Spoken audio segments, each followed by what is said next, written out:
তো বলছিলাম যে আমাদের সময়ের মূল্য দেওয়ার চেষ্টা করতে হবে। আফসোস যা করবার এখনই করে নিজেকে শোধরাতে হবে। কাল কেয়ামতের ময়দানে মানুষ বিভিন্নভাবে আফসোস করবে। মহান রব্বুল আলামিন মানুষের আফসোসের ভাষাগুলো পবিত্র কোরআনে একাধিক জায়গায় তুলে ধরেছেন।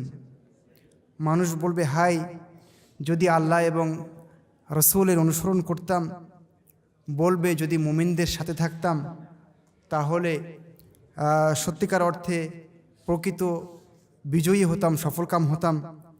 মানুষ বলবে যদি আমাদের রবের পক্ষ থেকে যে আয়াত নিদর্শন এসেছিল, বাণী এসেছিল, সেগুলো যদি আমরা মিথ্যা প্রতিপন্ন না করতাম, যদি আমরা মুমিনদের সাথে থাকতাম, মুমিনদের অন্তর্ভুক্ত হতাম, তাহলে কত ভালো হতো। মানুষ বলবে ইয়া লাইতানি কদ্দামতু লি হায়াতি, হাই যদি আমার জীবনের জন্য কিছু পাঠাতাম তাহলে কতই না মঙ্গলময় হতো। এইভাবে মানুষ বলতে থাকবে কাল কিয়ামতের ময়দানে। বলতে বলতে মানুষ এক পর্যায়ে অনেক সময় হাত, আঙ্গুল এগুলোকে কামড়াতে থাকবে আর বলতে থাকবে ইয়া লাইতানি ইত্তাখাযতু মা রাসূলি সাবিলা, যদি আল্লাহ রসুলের সাথে পথঘাট ঠিক করে নিতাম, যদি রাসূলুল্লাহ সাল্লাল্লাহু আলাইহি ওয়াসাল্লামের সাথে থাকতাম তাহলে কতই না ভালো হতো। যদি অমুককে বন্ধু হিসেবে গ্রহণ না করে রাসূলের পথে থাকতাম তাহলে কতই না কল্যাণ হতো। কষ্টে মানুষ বলবে ওয়ায়াকুলুল কাফিরু ইয়া লাইতানি কুনতু তুরাবা, হাই যদি মাটি হয়ে যেতাম তাহলে কত না ভালো হতো। বেঁচে থেকে এই জীবনে এত কষ্ট ভোগ করব কি করে, যদি মাটি হয়ে যেতাম, কোনো হিসাব নিকাশ না হতো, শেষ হয়ে যেতাম তাহলে বেশি ভালো হতো। এরকম মানুষ কাল কিয়ামতের ময়দানে আফসোস করবে। সেই কারণে আমাদেরকে এখনই আফসোসটা করতে হবে, যে আফসোসটা পরকালে কারো কারো হতে পারে। আল্লাহ আমাদেরকে যেন সেই তালিকায় না রাখেন, আল্লাহ যেন আমাদেরকে বিনা হিসাবে জান্নাতে প্রবেশের তৌফিক দান করেন, আমিন। ভাইরা আমার, সেজন্য হুশটা এখনই ফেরাতে হবে। রাসূলুল্লাহ সাল্লাল্লাহু আলাইহি ওয়াসাল্লাম বলেছেন নি'মাতান মাকবুনুন ফীহিমা কাসীরুম মিনান নাস, দুইটা নিয়ামত আছে যে দুটা নিয়ামতের ব্যাপারে বেশিরভাগ মানুষ বেখবর, উদাসীন, খেয়াল করে না, নিয়ামত দুটোকে মূল্যায়ন করতে জানে না। একটা হলো আসিহাতু, স্বাস্থ্য, শরীর ঠিক আছে, আপনি সুস্থ আছেন, এটাকে মানুষ মূল্যায়ন করে না। আর একটা হলো আল ফারাগ, আপনি অবসরে আছেন, এটাকে মানুষ অনেকেই মূল্যায়ন করে না, এমনি চলে যায়। সেই কারণে আমাদের এই দুটো বিষয়কে অবশ্যই মূল্যায়নের চেষ্টা করতে হবে, সময়ের মূল্য দিতে হবে, আমাদের অবসরকে কাজে লাগাবার চেষ্টা করতে হবে। সুস্থ থাকতেই, যুবক থাকতেই, পেশি শক্তি থাকতে আমাদেরকে অনেক কিছু অর্জন করে নিতে হবে। মানুষ যখন অসুস্থ হয়ে যায় তখন বুঝতে পারে যে আসলে সুস্থ থাকা কত বড় নিয়ামত। আপনি হাসপাতালগুলোতে যখন যাবেন তখন সেটা একটু আঁচ করা যায়। মহান রব্বুল আলামিন আমাদেরকে সুস্থ রাখুন, আমিন। প্রিয় ভাইরা আমার, বলছিলাম যে আসুন আমরা পরকালের কথা স্মরণ করে পরকালের জন্য প্রস্তুতি গ্রহণ করার চেষ্টা করি। রাসূলুল্লাহ সাল্লাল্লাহু আলাইহি ওয়াসাল্লাম একটি হাদিসে বলেছেন আকসিরু যিকরা হাযিমিল লাজ্জাত, সব স্বাদ কেটে দেবে যে, সব আশা কর্তন করবে যে, তাকে তোমরা বেশি বেশি করে স্মরণ করো। সেটা কি? রাসূলুল্লাহ সাল্লাল্লাহু আলাইহি ওয়াসাল্লাম বলেন সেটা হলো মৃত্যু। মৃত্যু যখন এসে যাবে সব স্বাদ কেটে যাবে, আর কোনো স্বাদ থাকবে না। আপনার গাড়ির স্বাদ, বাড়ির স্বাদ, ভবনের স্বাদ, জমির স্বাদ, সন্তান ইত্যাদি, ক্ষমতা, চেয়ার, পদ ইত্যাদি যত স্বাদ, সব স্বাদ কেটে দেবে মৃত্যুকে। সুতরাং মৃত্যুর কথা আমরা বেশি বেশি যদি স্মরণ করি তাহলে কিন্তু আমরা সময়টাকে বেশি মূল্যায়ন করতে পারবো। প্রিয় ভাইরা আমার, আমি একটা ছবি পেয়েছিলাম সৌদি আরবে এক কবরস্থানের দেওয়ালে, প্রাচীরে কেউ হাত দিয়ে লিখে রেখেছে এরকম। কথাটা আমার কাছে খুব কি বলে অনেক হৃদয়ে আমার লেগেছে কথাটা। সেটা এরকম ছিল, আল ইয়াউমা সুমিহা লাকা বিল খুরুজি মিনহা ওয়া গাদান আনতাল মাদফুনু ফিহা ফাবাদির বিল আমাল।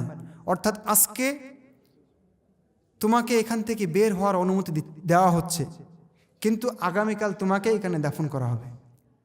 সুতরাং তুমি ওই দিনটার জন্য এখনই জলদি আমল করে নাও। কবরবাসী, আমরা যখন কবরের পাশে যাই তখন কবরবাসী যেন আমাদেরকে এইভাবে বলে যে আজ তুমি যেখানে আছো কাল আমি সেখানেই ছিলাম, আজ আমি যেখানে আছি কাল তুমি সেখানেই রবে। সুতরাং আমাদের সেই কথা স্মরণ করে আজ কাল পরশু সেই অন্ধকার কবরে আমাদেরকে যেতে হবে, আর সেই জন্য আমাদের প্রস্তুতি নিতে হবে। ওখানে কেউ সহযোগী থাকবে না, কেউ সাহায্য করবার মতো থাকবে না। আমাদের দুনিয়ার পিছনে এত বেশি সময় দিলে চলবে না। বলেন তো, আপনারা যারা এখানে বসে আছেন তারা 2122 সালের ডিসেম্বরের এই তারিখে কে কে বেঁচে থাকবেন?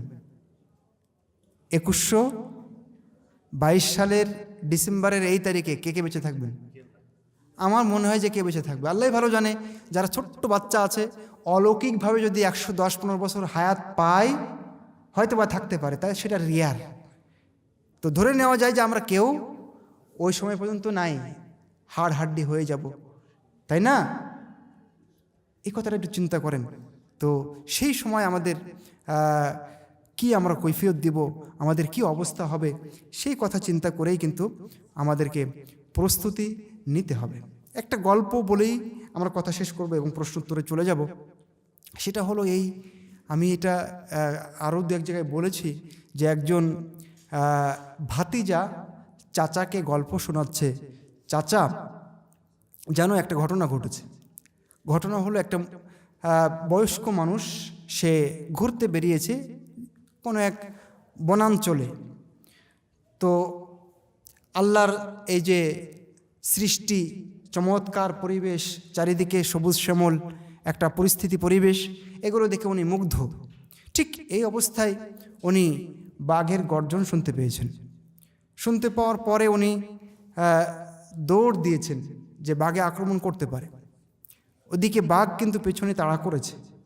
তারপরে লোকটা একটা কূপের মধ্যে, পরিত্যক্ত কূপ, পানি পান করার কূপের রশি ধরে, পানি ওঠাবার রশি ধরে নিচে নেমেছে বাঘ থেকে বাঁচার জন্য।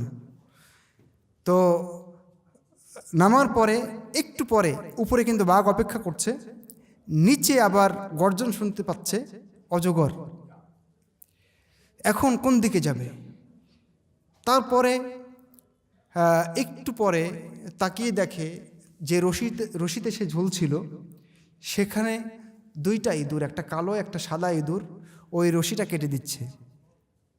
তার মানে তাকে পড়তে হবে কুমিরের মুখে, আর না হলে এখন উঠে বাঘের মুখে। ঠিক এরকম সময় ওখানে লোকটা কিছু মধু পেয়েছে। মধু পাওয়ার পরে লোকটা মধু খাওয়া শুরু করেছে। এখন ইঁদুরের কথাও ভুলে গেছে, নিচে সাপের কথাও ভুলে গেছে, বাঘের কথাও ভুলে গেছে, মধু নিয়ে ব্যস্ত। তখন চাচা বলছে, ভাতিজা এত বোকা লোক হয়? তখন ভাতিজা বলছে, চাচা সেই বোকা লোকটা কিন্তু তুমি, সেই বোকা লোকটা কিন্তু আমি, সেই বোকা লোকটা কিন্তু আমরা প্রায় সবাই। কিভাবে? ভাতিজা বলছে, এই যে বাঘ, এটা আসলে মরণ। মরণ আমাদের পিছনে আছেই, ধরবেই একটা সময়। আর ওই যে নিজে অজগর, এটা কিন্তু কবর, ওখানে যাওয়াই লাগবে। আর এই যে কালো এবং সাদা ইঁদুর, এটা হচ্ছে আমাদের দিন এবং রাত, এইভাবে কাচির মতো করে আমাদের জীবনের সময়টাকে কিন্তু কেটে দিচ্ছে। দিন যাচ্ছে, রাত যাচ্ছে, আমরা মরণের দিকে এগিয়ে যাচ্ছি। আর এই যে মধু, এটা হলো দুনিয়া, এটা পেয়ে আমরা সব ভুলে গেছি। এটা একটা গল্প, কিন্তু এর ভিতরে আমাদের বাস্তব কিছু শেখার আছে। প্রিয় ভাইরা আমার, শেষ করতে চাচ্ছি। এখনকার আলোচনা প্রশ্নে চলে যাচ্ছে। মহান রব্বুল আলামিন আমাকে, আপনাকে, সবাইকে পরকালের জন্য পূর্ণ প্রস্তুতি নিয়েই কেবল দুনিয়া থেকে বিদায় নেওয়ার মৃত্যুবরণের তৌফিক দান করুন। আমিন সুম্মা আমিন। আকুলু কওলি হাযা ওয়া আস্তাগফিরুল্লাহ লি ওয়া লাকুম ওয়া লিসাইরিল মুসলিমিন।